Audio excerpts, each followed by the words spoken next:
नमस्कार दोस्तों, आप सभी को मेरा प्यार भरा ओम। आज के इस वीडियो में मैं आपको प्राणायाम और उसका महत्व और 8 अलग अलग प्रकार के प्राणायाम के बारे में बताने जा रही हूँ। ये सारे प्राणायाम, ये 8 प्राणायाम हमको रोज़ करने चाहिए। उससे हमको बहुत ही ज़्यादा लाभ मिलता है। अभी सबसे पहले मैं आपको बताना चाहूँगी कि हम जो योगासन करते हैं तो योगासन से हमारा जो स्थूल शरीर है उसको लाभ मिलता है। लेकिन जब हम प्राणायाम करते हैं तो प्राणायाम से हमारे स्थूल और सूक्ष्म दोनों ही शरीर को अत्यंत लाभ होता है।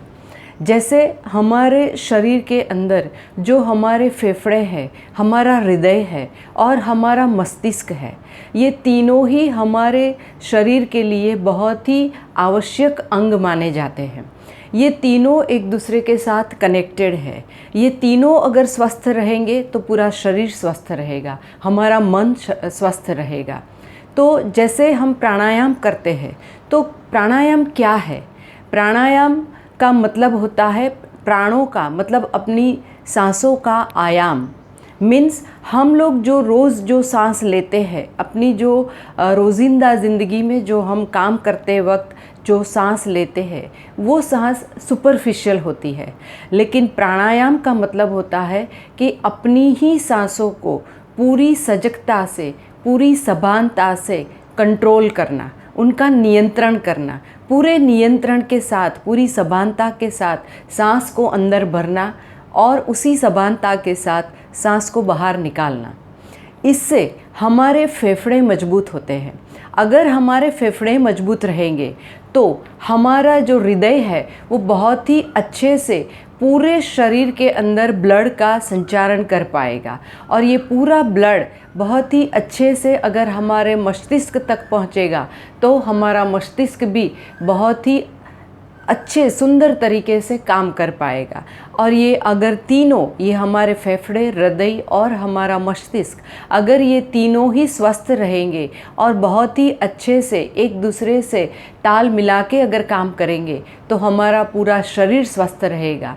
प्राणायाम से हमारी आयु भी लंबी हो सकती है, हमारे मन की चंचलता दूर होती है, हमारा मन शांत होता है, हमारे मन के अंदर जो विकार है, जो नेगेटिविटी है, वो सब दूर होती है। तो प्राणायाम के बहुत सारे अनगिनत लाभ है। तो चलो हम देखते हैं कि प्राणायाम किस तरह से किए जाते हैं और कितने प्रकार के प्राणायाम होते हैं जो हमको हमारी रोज़िंदा ज़िंदगी में जो रोज़ हमको करने चाहिए। ऐसे प्राणायाम 8 है। उसके अलावा भी बहुत सारे प्राणायाम हैं जिसके बारे में मैं आपको मेरे अगले वीडियो में बताऊंगी। आज के हम इस वीडियो में प्राणायाम और उसके 8 प्रकार के बारे में जानेंगे। सबसे पहले प्राणायाम की जब हम शुरुआत करते हैं तो सबसे अच्छा जो समय होता है वो सुबह का होता है, क्योंकि सुबह का जो 4:30 से 6:30 का जो समय है उसको ब्रह्म मुहूर्त माना जाता है। ऐसा माना जाता है कि ये समय में जो कॉस्मिक एनर्जी है, पूरे ब्रह्मांड में जो कॉस्मिक एनर्जी है, जो प्राण वायु है, वो बहुत ही ज़्यादा मात्रा में होते हैं। तो अगर ये समय पे हम प्राणायाम का अभ्यास करते हैं तो उससे हमारे मन और शरीर को विशेष लाभ होता है। प्राणायाम करते वक्त हमारा मन शांत होना चाहिए, कोई तनाव या कोई टेंशन नहीं होनी चाहिए और एक साफ़ सुथरी जगह पर एक आसन को बिछा के हमें बैठना होता है। और ये आसन जो है वो उससे जो हमारे प्राणायाम से जो हमारे शरीर में जो ऊर्जा उत्पन्न होती है, तो ये ऊर्जा का जो है वो ये जो हमारा आसन है वो इंसुलेटर होना चाहिए, आवाहक होना चाहिए। तो जो भी ऊर्जा शरीर में जो उत्पन्न होगी प्राणायाम के दौरान, उसका पूरा लाभ हमारे शरीर को ही मिलेगा और ये ऊर्जा शरीर से बाहर नहीं जाएगी। तीसरी बात कि खाना खाने के तुरंत बाद हमको प्राणायाम नहीं करना है। सो खाली पेट से अगर हम प्राणायाम करते हैं तो उसका विशेष लाभ होता है। तो चलो अभी हम देखते हैं कि प्राणायाम 8 प्रकार से किस तरह से किए जाते हैं। प्राणायाम करने के लिए आप जिस आसन में लंबे समय तक सुखपूर्वक आराम से बैठ सको, ऐसा आसन आपको लेना है। जैसे कि हम अगर सादी पालती मार के बैठते हैं, जिसको हम सुखासन बोलते हैं। दूसरा होता है सिद्धासन, जिसमें हम अपने एक पैर के अंगूठे को दूसरे पैर के घुटनों के नीचे ऐसा दबा के रखते हैं और जो दूसरे पैर का जो तलवा है उसको आसमान की तरफ इस तरह से रखते हैं। इसको हम सिद्धासन बोलते हैं। तीसरा होता है पद्मासन, जिसमें हम अपने दाएं पैर को अपनी जांघ के मूल में लगाते हैं, दाएं पैर के पंजे को, और फिर बाएं पैर के पंजे को उठा के उसको भी जांघ के मूल में लगाते हैं। इसको हम पद्मासन बोलते हैं। और चौथा होता है वज्रासन। वज्रासन में हम इस तरह से अपने पैरों को मुड़ के ये पोजीशन में हम बैठते हैं, तो ये हुआ वज्रासन। तो ये 4 में से कोई भी आसन जिसमें आप लंबे समय तक सुखपूर्वक बैठ सको, ऐसे आसन में बैठ के प्राणायाम करना चाहिए। तो कुछ प्राणायाम ऐसे भी होते हैं जो उसके लिए कोई एक ख़ास प्रकार का आसन ही अगर आप लो तो वो बहुत ही अच्छा होता है, बहुत ही लाभदायी होता है। प्राणायाम का जो 8 प्रकार है उसमें सबसे पहला प्राणायाम है उद्गित प्राणायाम। उद्गित प्राणायाम में हम ओम का उच्चारण करते हैं। ओम का उच्चारण 2 तरीके से किया जाता है। एक के अंदर हम ओ को लंबा करते हैं। जब ओ को लंबा करते हैं तो आवाज़ जो है, जो ओम की ध्वनि है, वो हमारी नाभि से उठती है। तो वो हमारी पूरी ही जो हमारी स्पाइनल कॉर्ड है उसको वो उसी को वो एक्टिवेट करती है। उसके स्पाइनल कॉर्ड और उसके आसपास के जो हमारे स्नायु है, ये सबको वो एक्टिवेट करती है। तो दूसरा तरीका होता है जिसमें हम म का उच्चारण लंबा करते हैं। इससे जो म की ध्वनि है वो पूरे हमारे मस्तिष्क से उठती है, तो ये हमारे मस्तिष्क को पूरा इसका लाभ मिलता है। ये प्राणायाम उद्गित प्राणायाम में सबसे पहले एक मुद्रा लेनी है, जिसे ये हम हमारी पहली उंगली और अंगूठे को अगर ऐसे मिलाते हैं, इसको ज्ञान मुद्रा बोलते हैं। तो ज्ञान मुद्रा में हमको ऐसे बैठना है। उसके बाद हमारी कमर और गर्दन को एकदम सीधा रखना है, कंधों को एकदम रिलैक्स रखना है, और फिर आंखें बंद करके एक लंबी गहरी सांस को भरना है, और उसके बाद ओम का उच्चारण करते करते सांस को धीरे धीरे बाहर निकालना है। आप ये उद्गित प्राणायाम करते वक्त अपने आज्ञा चक्र में अगर आप ओम का चित्र उसको अगर ध्यान करते हैं, उस चित्र का ध्यान करते हैं, या अपने इष्ट देवता का ध्यान करते हैं, या तो फिर हमारे शरीर के अंदर जो विभिन्न अवयव है उसमें से कोई भी एक अवयव जहाँ पर आपको तकलीफ़ है उसको अगर आप आज्ञा चक्र के अंदर उसका ध्यान करते हैं, तो आप ओम का उच्चारण लंबे समय तक कर सकते हैं। तो आइए शुरू करते हैं उद्गित प्राणायाम।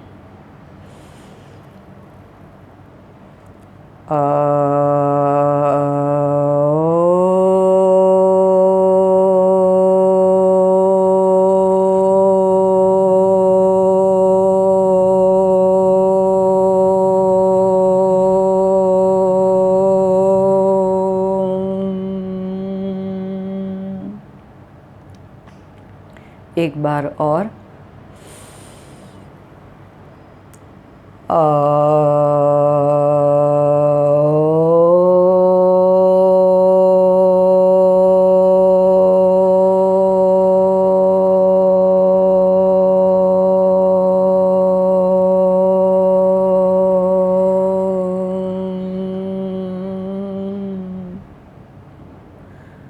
अभी अगले प्राणायाम में हम म को लंबा करेंगे। और आपने देखा होगा कि ओमकार का उच्चारण करते वक्त पहले मैंने अ का उच्चारण किया, उसके बाद ओ, और उसके बाद म का उच्चारण किया है। अभी हम दूसरा जो तरीका है ओमकार का, उसमें म का उच्चारण लंबा करेंगे।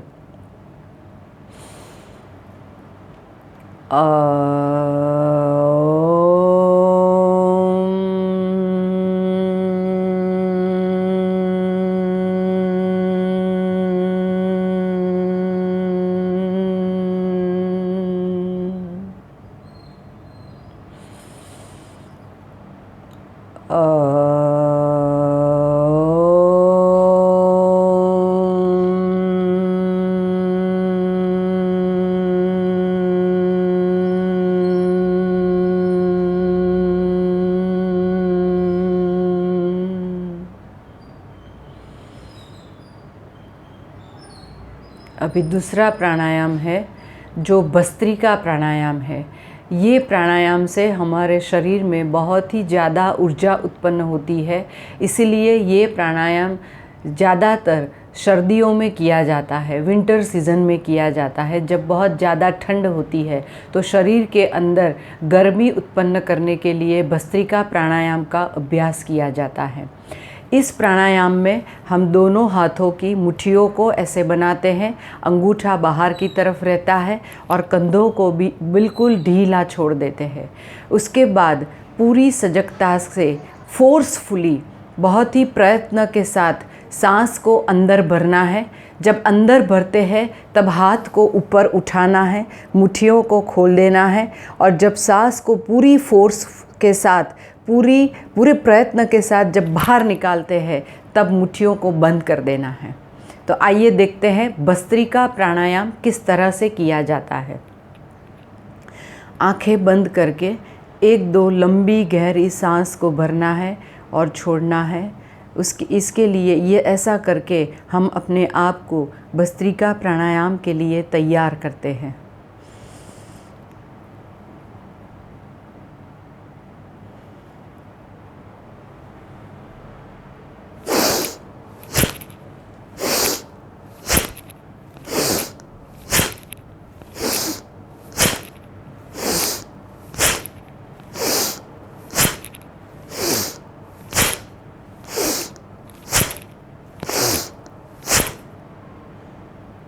रिलैक्स। भस्त्रिका प्राणायाम में हम फोर्सफुली सांस को अंदर भरते हैं और फोर्सफुली सांस को बाहर निकालते हैं। ऐसा करने से पूरी सांस हमारे फेफड़ों के अंदर भरती है तो हमारे फेफड़ों की जो कार्यक्षमता है वो ज़्यादा हो जाती है, उसकी कार्यक्षमता बढ़ती है, हमारे फेफड़े मजबूत बनते हैं। इस प्राणायाम में अगर आप वज्रासन में बैठ के ये प्राणायाम का अभ्यास कर सको तो वो बहुत ही ज़्यादा लाभदायी होता है। लेकिन जो लोग वज्रासन में नहीं बैठ सकते हैं वो सादी पालती मार के सुखासन या सिद्धासन में बैठ के भी ये आसन कर सकते हैं, ये प्राणायाम का अभ्यास कर सकते हैं। इस प्राणायाम में ध्यान ये रखना है कि जब हम सांस को अंदर भरते हैं तब हाथ ऊपर जाने चाहिए, मुट्ठियाँ खुल जानी चाहिए और आवाज़ आनी चाहिए। जब सांस को बाहर निकालते हैं तो फोर्सफुली हाथों को भी हमको झटके के साथ नीचे लाना है और ये जो हाथों की जो हमारी कोहनी है उसको भी ऐसे कमर के साथ उसको सटाना है। क्लियर? तो यहाँ पर सांस भरते वक्त भी आवाज़ आनी चाहिए, सांस छोड़ते वक्त भी आवाज़ आनी चाहिए। तो ये हुआ हमारा दूसरा प्राणायाम जिसको हम भस्त्रिका प्राणायाम बोलते हैं। अभी हम तीसरा प्राणायाम करेंगे जिसको कपालभाति प्राणायाम बोलते हैं। ये प्राणायाम में हमारे पेट की गति पर हमारा ध्यान होना चाहिए। इस प्राणायाम में हम नॉर्मल ब्रीदिंग करते हैं, मतलब जो सांस भरते हैं वो नॉर्मल होती है और जब उसको छोड़ते हैं तब फोर्सफुली छोड़ते हैं। तो जब हम ऐसा करते हैं, जब सांस को भरते हैं तो हमारा पेट फूलता है, पेट बाहर की तरफ आता है और जब हम फोर्सफुली पूरे प्रयत्न के साथ सांस को जब छोड़ते हैं तो पेट अंदर जाता है। तो यहाँ पर हमारे पेट की गति बहुत ही महत्वपूर्ण होती है। इसका हमारा ध्यान अगर हम अपने पेट की गति पर करें तो ये प्राणायाम बहुत आसानी से कर सकते हैं। ये प्राणायाम 1 सेकंड में 1 बार होना चाहिए, मतलब 1 मिनट में हम 60 टाइम्स ये प्राणायाम का अभ्यास कर सकते हैं। और इस प्राणायाम में अगर हम सूर्य मुद्रा लें, मतलब हमारी जो सेकेंड लास्ट फिंगर है, जो रिंग फिंगर है, उसको अगर हम अंगूठे के मूल में रखते हैं तो इसको हम सूर्य मुद्रा बोलते हैं। बाकी की 3 उंगलियों को सीधा रखना है और फिर इस मुद्रा में, सूर्य मुद्रा में अगर हम कपालभाति प्राणायाम का अभ्यास करते हैं तो इससे हमारा वजन भी घटता है। मतलब फैट को रिड्यूस करने के लिए भी ये कपालभाति प्राणायाम बहुत ही महत्वपूर्ण प्राणायाम है, बहुत ही लाभदायी प्राणायाम है। पेट की चर्बी को कम करने के लिए भी ये प्राणायाम बहुत ही इम्पॉर्टेंट माना जाता है, क्योंकि ये प्राणायाम में हमारे पेट की ही गति होती है, अंदर बाहर अंदर बाहर। तो ये इसीलिए भी इसको महत्वपूर्ण माना जाता है। और जब ये प्राणायाम हम करते हैं तो मन ही मन हमको काउंटिंग करनी है, 1 2 3 4 ऐसा मन में काउंटिंग करनी है। तो 50 बार, 100 बार, 150 बार, 200 बार, 300 बार, जितनी बार आप कर सकते हो उतनी बार आपको इस प्राणायाम का अभ्यास करना है। अगर आप बीच में थक जाते हो तो 2-3 गहरी सांस लेके विश्राम करना है और फिर से कपालभाति प्राणायाम शुरू करना है। शुरू में अगर आप 10 बार कर सकते हो, 15 या 20 बार कर सकते हो तो कोई बात नहीं, धीरे धीरे इसका अभ्यास बढ़ाना है।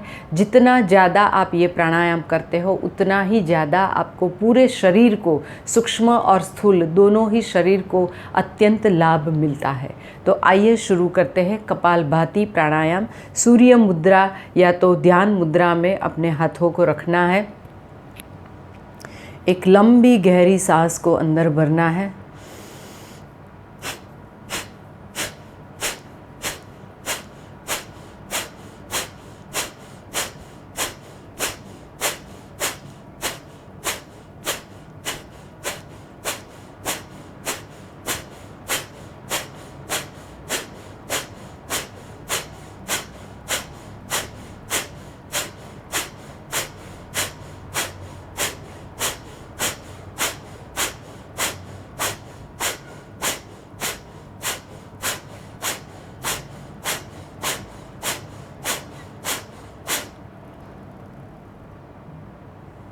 विश्राम। अगर आप पहली बार इस प्राणायाम का अभ्यास कर रहे हो तो आप अपने दाएं हाथ को पेट के ऊपर रख के दूसरा जो अपना बायां हाथ है उसको सूर्य मुद्रा या तो ज्ञान मुद्रा में रख के भी इस प्राणायाम का अभ्यास कर सकते हो और आप अपने पेट की गति का अनुभव कर सकते हो। जैसे आप देख पा रहे हैं वीडियो में।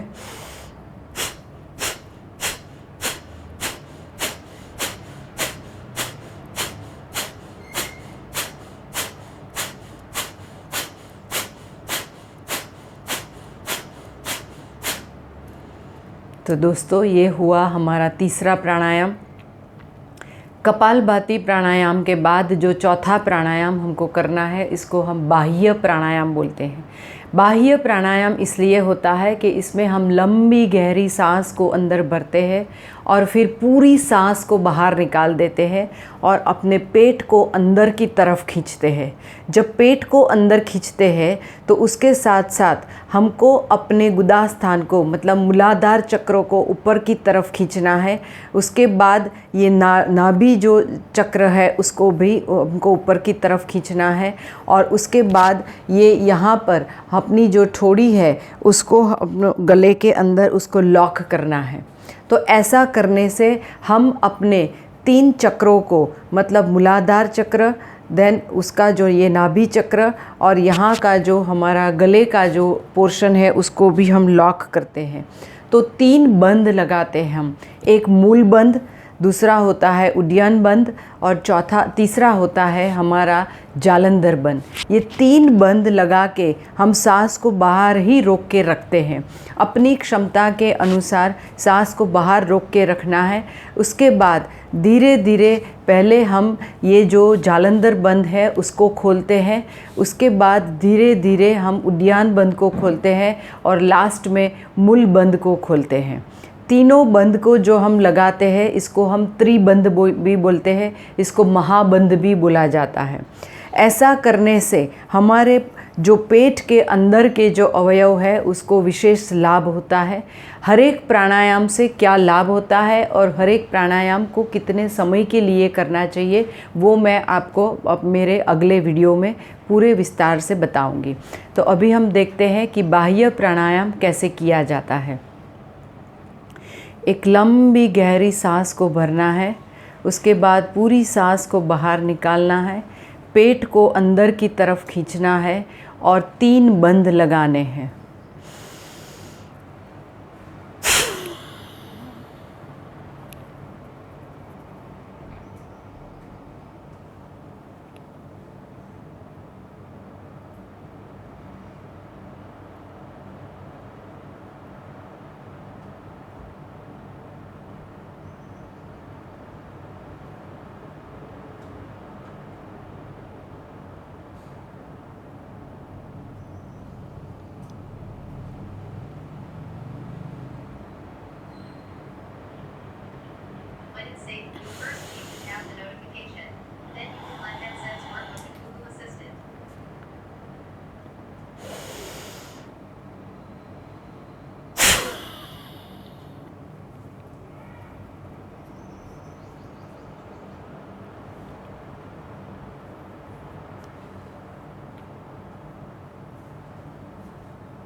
बाह्य प्राणायाम में क्रम में हम तीनों बंद को लगाते हैं, मूल बंद, उद्यान बंद और जालंधर बंद। जब ये तीनों बंद को हम खोलते हैं तो पहले जालंधर बंद को खोला जाता है, उसके बाद उद्यान बंद और उसके बाद मूल बंद को खोला जाता है। उसके बाद ही हम अपनी दूसरी सांस लेते हैं। तो ये हुआ हमारा बाह्य प्राणायाम। इसके भी बहुत ही ज़्यादा लाभ होते हैं शरीर को। इसके बाद जो हमारा चौथा प्राणायाम है वो है उज्जयी प्राणायाम। उज्जयी प्राणायाम में हम गले से आवाज़ करते करते सांस को अंदर भरते हैं और फिर जालंधर बंद लगा के सांस को अंदर ही रोक के रखते हैं। अपनी क्षमता के अनुसार सांस को अंदर रोक के रखना है। उसके बाद जब सांस लेने की आवश्यकता लगे, सांस छोड़ने की आवश्यकता लगे, तब हमको जालंधर बंद को खोलना है और फिर अंगूठे से हमारी जो दाई नासिका है उसको बंद करके बाई नासिका से ही सांस को बाहर निकालना है। एक बार फिर से समझ लें आप, उज्जयी प्राणायाम करते वक्त हमको गले से आवाज़ करते करते सांस को अंदर भरना है। जब पूरी सांस अंदर भर लेते हैं उसके बाद जालंधर बंद करके सांस को अंदर रोक के रखना है। जब छोड़ते हैं हम सांस को तब पहले जालंधर बंद को खोलना है। उसके बाद अंगूठे से अपना जो दायां हाथ है, दाएं हाथ के अंगूठे से दाई नासिका को बंद करके बाई नासिका से अपनी लेफ़्ट नोस्ट्रिल से सांस को बाहर निकालना है। तो उज्जयी प्राणायाम किस तरह से किया जाता है तो आइए देखते हैं। एक दो लंबी गहरी सांस।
उज्जयी प्राणायाम के बाद हमारा जो पांचवा प्राणायाम है जिसको हम अनुलोम विलोम प्राणायाम बोलते हैं। अनुलोम विलोम प्राणायाम में हमारा जो बायां हाथ है उसको हम ध्यान मुद्रा या ज्ञान मुद्रा में रखते हैं और जो हमारा दायां हाथ है उसकी पहली दो जो उंगलियां हैं उसको अंगूठे के मूल में रखते हैं और फिर बाकी की दो उंगलियों को ऐसे सीधा रखते हैं, अंगूठा भी सीधा, और फिर एक लंबी गहरी सांस लेके पूरी सांस को छोड़ देना है। उसके बाद अंगूठा और ये दो उंगलियों से हम अपनी दोनों नासिका को बंद कर देते हैं। उसके बाद अपनी बाईं नासिका से मतलब लेफ़्ट नोस्ट्रिल से एक लंबी गहरी सांस को अंदर भरते हैं और फिर अपनी उंगलियों से लेफ़्ट नोस्ट्रिल को बंद करके अपनी राइट नोस्ट्रिल से मतलब अपनी दाईं नासिका से पूरी सांस को बाहर निकालते हैं। फिर उसी नासिका से हम सांस को अंदर भरते हैं और फिर अंगूठे से उस नासिका को बंद करके लेफ़्ट साइड से मतलब अपनी बाईं नासिका से पूरी सांस को बाहर निकालते हैं। तो हम अपनी बाईं नासिका से पहली सांस को भरते हैं और फिर दाईं नासिका से निकालते हैं। फिर से दाई नासिका से भरते हैं और बाई नासिका से जब हम निकालते हैं तब हमारे अनुलोम विलोम प्राणायाम की एक साइकिल पूरी होती है। तो इस तरह से आपको अनुलोम विलोम प्राणायाम का अभ्यास करना है। आइए देखते हैं किस तरह से किया जाता है। एक लंबी गहरी सांस को भरना है, पूरी सांस को बाहर निकालना है। उसके बाद अपने दाएं हाथ से दोनों नासिका को बंद करना है।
अनुलोम विलोम प्राणायाम करते वक्त सांस को धीरे धीरे अंदर भरना है, धीरे धीरे बाहर निकालना है। ये प्राणायाम के दौरान सांस लेते या निकालते वक्त उसकी आवाज़ नहीं आनी चाहिए। बिल्कुल शांति से ये प्राणायाम करना है। ये एक ही प्राणायाम ऐसा है जिसको आप खाना खाने के आधा घंटे बाद कर सकते हो। बाकी सब प्राणायाम में खाली पेट होना बहुत ज़रूरी होता है। इसके बाद का जो हमारा अगला प्राणायाम है जिसको हम भ्रामरी प्राणायाम बोलते हैं, इस प्राणायाम से अंगूठे से, दोनों हाथ के अंगूठे से हमारे कान का ये जो छोटा सा कार्टिलेज है उसको हम बंद कर देते हैं। इसको बंद करने से हमारे कान बंद हो जाते हैं। उसके बाद ये जो हमारी उंगलियां हैं, ये 3 उंगलियां हैं, उससे हम आँखों को बंद करते हैं और ये हमारी पहली उंगली जो है वो यहाँ पर हमारे मस्तिष्क पर रहती है। इस प्राणायाम में हम नाक से पूरी सांस को भरते हैं और फिर जब सांस को छोड़ते हैं तब भौंरे की ध्वनि करते करते सांस को छोड़ा जाता है। तो देखते हैं किस तरह से ये प्राणायाम किया जाता है। पहले दोनों अंगूठे से हमने कान को बंद किया, उसके बाद आँखों को बंद करके उसके ऊपर उंगलियों को रखा और उसके बाद एक लंबी गहरी सांस लेनी है।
विश्राम।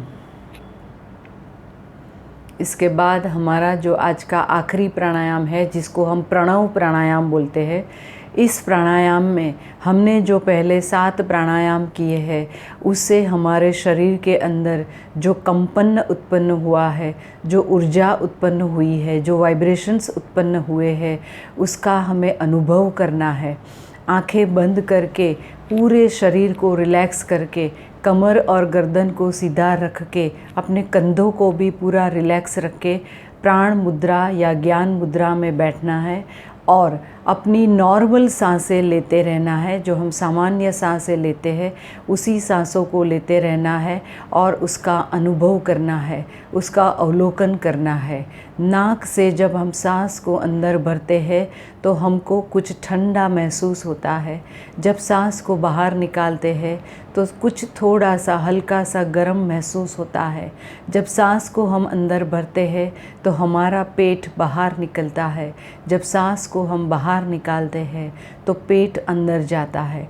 तो हमारे पेट की और हमारे नासिका के पास जो सांसों की गति है उसके ऊपर हमारा ध्यान केंद्रित करना है और मन को शांत करना है। हमारे शरीर के अंदर जो वाइब्रेशंस, जो कंपन उत्पन्न हुई है उसी का अनुभव करना है, उसी का अवलोकन करना है। इसको हम प्रणव प्राणायाम बोलते हैं।